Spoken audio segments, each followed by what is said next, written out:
Hey everybody, so this is my third trimester pregnancy vlog, and honestly I can't even believe I'm like sitting here recording this because time has just flown.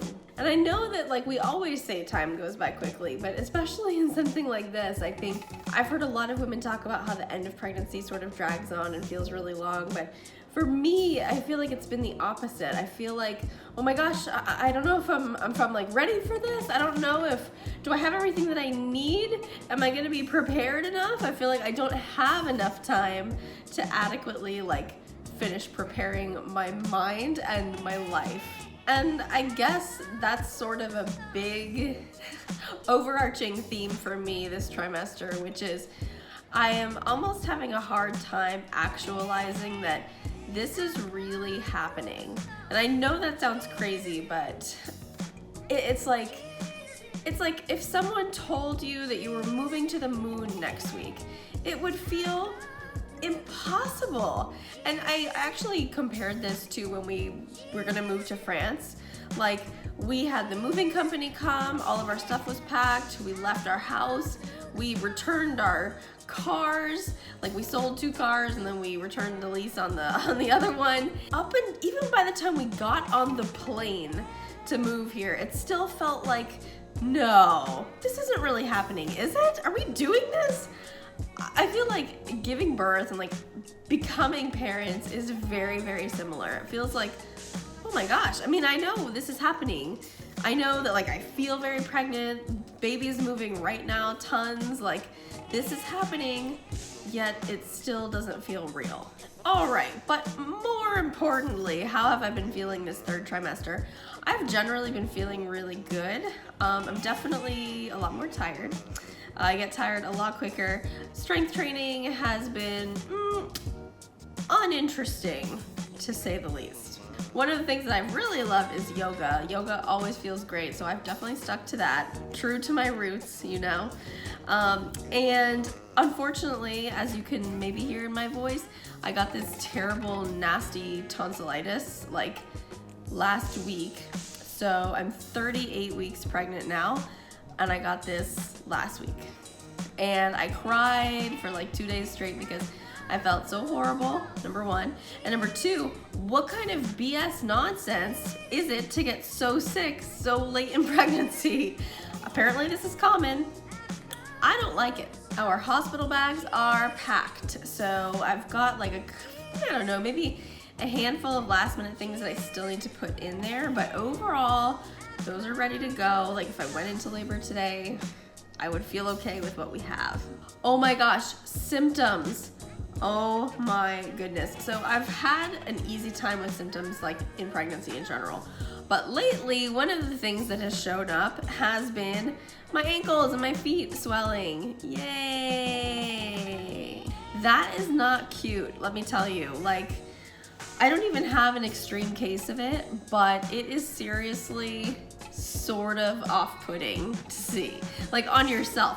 I know that nobody else really notices this, but on yourself it feels very like, oh, it just looks uncomfortable, and it is sort of uncomfortable. So that's like my main complaint.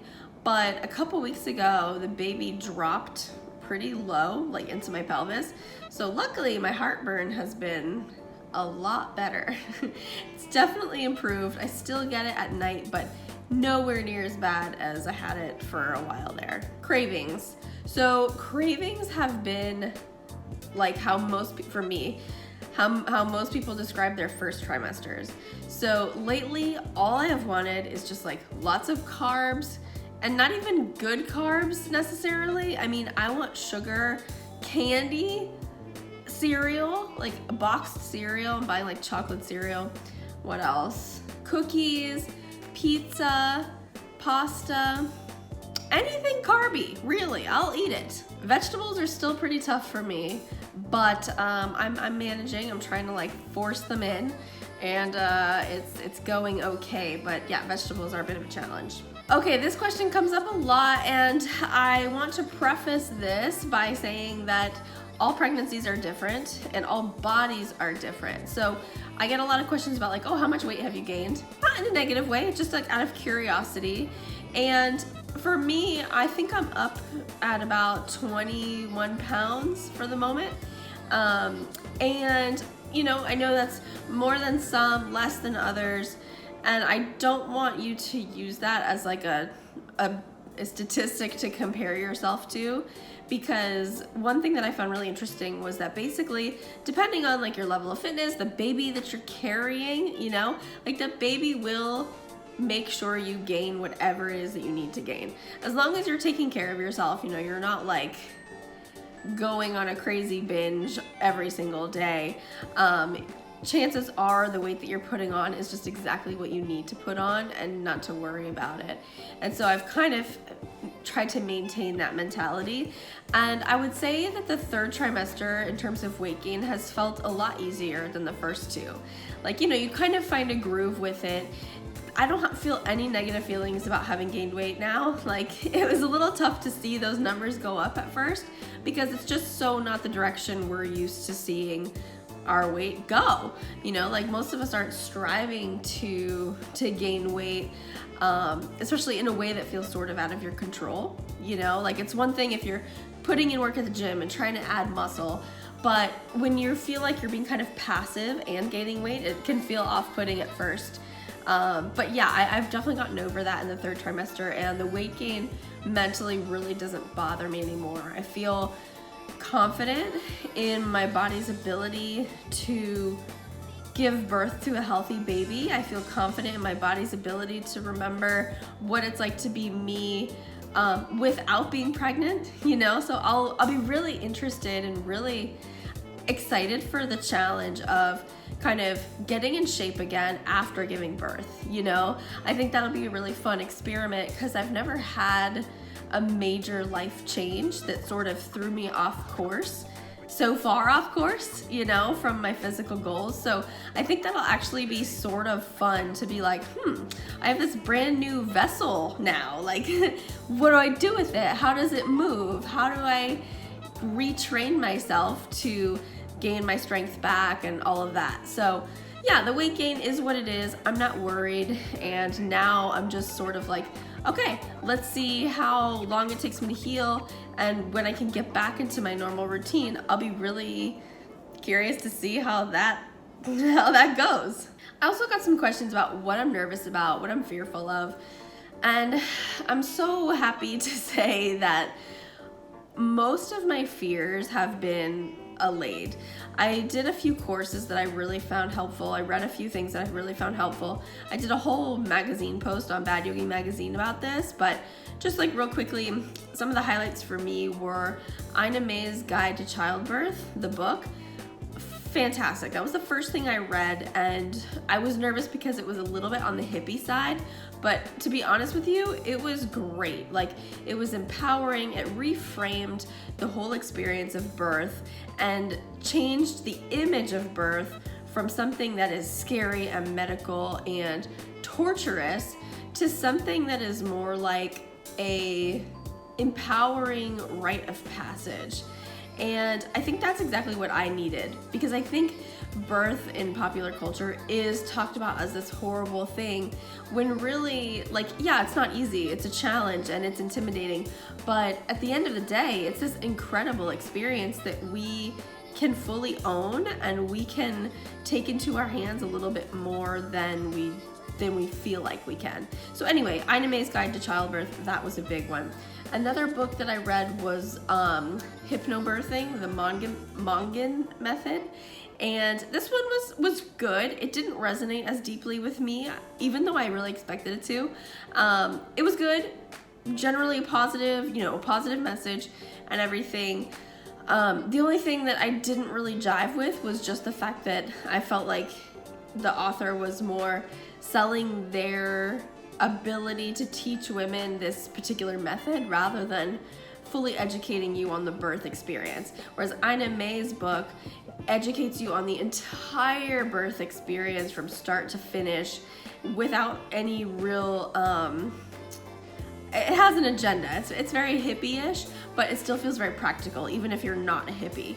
The only thing I skipped and didn't like about Ina May's book was at the end, it talks pretty in-depth about different interventions and why they're bad, which I personally didn't read, because in my mind, if something happens and I need a C-section, I don't want to be afraid of that. I don't want to feel like a failure because of that.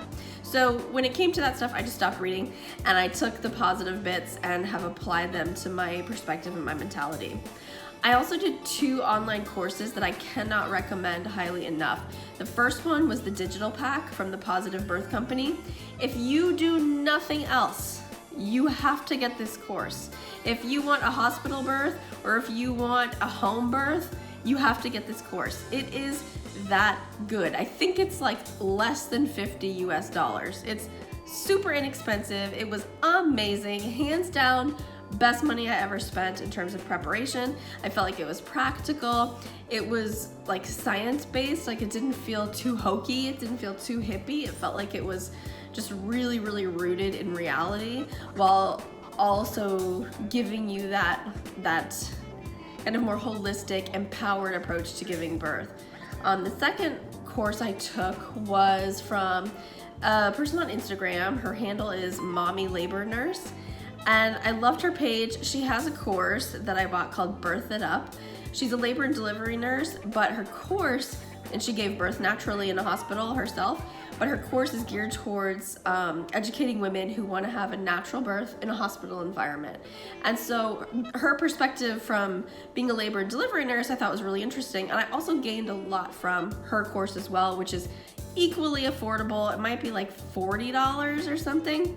Either way, both of these, all these resources were like top notch, highly recommend.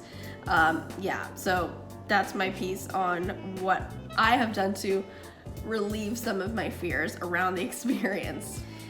And I mean, that's pretty much it. Like I said, I think the biggest thing right now is just trying to wrap my head around this experience, around the fact that, like, oh my gosh, this is really gonna happen. Because after 9 months of carrying this little turkey around, it almost feels like, okay, so this is parenthood. Now we have a baby, and this is what, sorry, there's like a hair tickling me. There we go. Yeah, we're gonna have a baby. This is what having a baby is. It's just carrying it around forever. I'm gonna be pregnant forever. This is my new life, you know? And it's very, very hard to put yourself into that image of like, I am going to give birth to another human, and then that human is gonna come home with us and just be here forever. Like, this feels sort of crazy to wrap your head around. And I think a lot of people feel like me, especially if maybe you're, I don't even know if I can say that. I was gonna say, maybe if you were on the fence about having kids, then you get pregnant, it feels like, whoa, this is crazy. I can't wrap my head around it. But I mean, I think even women who were so eager to have children and they got pregnant and they're about to give birth, I think this feeling of like surrealism is just really common. And I asked Instagram about this, and a lot of you reassured me that it was totally normal. You feel the same way, and you even feel that way after they're like 5 years old. So yeah, I mean, that's pretty much where I'm at. I still feel really good. Adrian is just like over the moon excited. He's constantly wanting to like interact with the baby, always touching my belly, and wants to like find the heartbeat and see if he's moving and all of this. He's gonna be such an amazing dad. It's just, it honestly makes my heart want to just explode out of my chest. It's just too much to handle. Too much to handle to see like the one person you love most in the world step into this new role. And I'm really excited to just see how he evolves into it. It's gonna be amazing, I think. Anyway, I think I'm getting off track here. I just wanted to do a little update video, and I know that this isn't what this channel is like all about, but for me, I know I wanted to document this journey. I wanted to just have a vlog for each trimester to check back in later on and see what I was thinking and what I was going through and all this. And I know some of you are curious too, so I guess I'll leave it at that. And thank you so much for sticking around with me on this whole journey, not just in pregnancy, but yoga practice, for practicing with me on YouTube. I am not going anywhere. Don't you worry. We have lots of plans coming up that I know you're gonna be excited about, and I'm super eager to like dive back into filming classes for you and doing all that stuff. So yeah, anyway, thank you again for being here. Everything I talked about, I'm gonna link in the description below, like the courses and the books and everything. So yes, look for that. Have an amazing rest of your day, and I'll see you right back here next time.